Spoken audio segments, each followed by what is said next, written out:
Amen Libota, Amen Bandeko nyonso dans le monde entier. Ngai naza ndeko na bino kati na Iloba komona ngai frère Mambo nakota kamisani 4 bisa na commune ya Kimbantseki. Alors naye kotatola monene oyo Nzamba asali ngai kati na Iloba et ba miracle oyo tozomona à travers prophète Konde Paul Dominique. Nde Nzamba tindi na mokili na musana sala à travers basali nyonso. Vraiment nazala ba témoignage belé mais nazo témoigner kaka mibale mpona koédifier peuple nyonso ya Nzambe na monde entier. Vraiment ikoeleki santé te ko déranger ngai et puis na salaki au moins 10 jours na bandaki kolala te. Vraiment olala ko batambe to bopongi zate pendant 10 jours tant l'homme de Dieu aux États-Unis aye to kenai ko zong sa bon retour. Alors tant to koti to pesi papa bon retour a pesi bisope merci esili to bimi tant to bimi na esi bande ko to na bango nga fona melata mai nakata lopango pena sokola misu na baki na mopanzi na lopango ya l'homme de Dieu na melima ipe na sokoli misu. Alors tant on a na komi na ndako na bisi bandeko to witi 14 na na sir lelo fonda lala na niate pa moto na Nzambe na ko ndima lelo ngai na kolala. Alors tant to fandi pourquoi 17h 18h to komi 19h30 vraiment na banda moni ponge bandiko na bandiko nimba vraiment na on dimate tant to komi ba 20h en tout cas na ki kao vraiment pongi makash na lali vraiment na ko la mokati 9h. Alors ba miracle ndenge wana eza vraiment nulle part ailleurs na monde photo ba na clair pour to tambola mangombe belé ba miracle to mona elo bato tiro mona ngote na mangombe lo to zalaki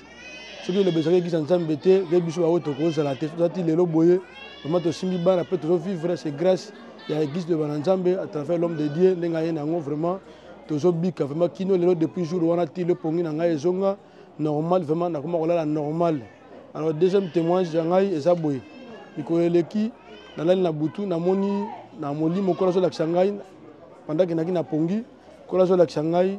cortège moko munene vraiment ya ba tebele bazoleka. Alors tant na boki misu likolo na moni vraiment ba ange bazoleka lokola ndenge bandeki ba pumbwaka ba ange bazopumbwe bazoleka na mapinga vraiment bagina armée moko donc dans monde armée ndenge on ezate bagina armée donc armée céleste quoi. Tant bazoleka baleki et comme na katikati na ko mona 3 personnes. Alors roi moko munene makasa azaki na katikati na droite na moni susu prince moko munene azaki sino ba couronne belé vraiment azongala makasi na gauche na moni susu roi prince mususu na gauche azongala. Alors mon peuple zaki makasi to zaki moi quelques personnes vraiment to koyaki na mon peuple wana mais ngana salaki effort ya koboka so misu likolo ndenda ko mona sikoyo na gauche na moni sikoyo longe l'homme de Dieu de tango na tali l'homme de Dieu a moni ngai yena likolo ngana sena tanga moni ngai akiti a telemsi cortège wana kiti alobi na ndeko omoni biso ndeni ngabité à travers ka molimo eli biso de na sele fond na boki misu likolo na moni bino l'homme de Dieu alobi est-ce que bato ba temi likolo ba en tout cas na so la bangote na ba bangote soki so singa ite abi oyo moni wana de cortège ya tata o moni na droite eza Jésus Christ de Nazareth o asa na kati nde tata mobimba ye wana tozo tambula azotala peuple no sa Iloba ndenge musala zo kende ndenge libote zo yikana ye moko asengaki lelo to tambula na ye pour à visiter peuple na ye ndenge musala sama ndenge libote to tambula zo yikana ndenge mo to la tour ya monde pona kotala libote mo église le Nzambe na basali na bandimi nyonso te ba koma amona ndenge nini mukasala zo kende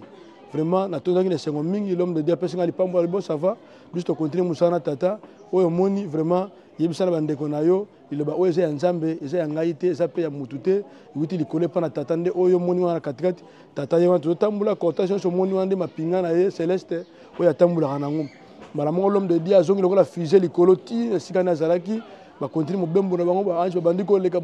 vraiment ezalaki vraiment terrible ezalaki na facilité mpona kotala yango vraiment mingi bakwaki makalikali vraiment Liloba tozolanda eza vraiment ya Nzambe l'homme de Dieu aza motindami ya Nzambe ya solo prophète Konde Nzambe tatindi ye vraiment bandeko tolanda Liloba na monde entier vraiment tosimba Liloba tokangama Liloba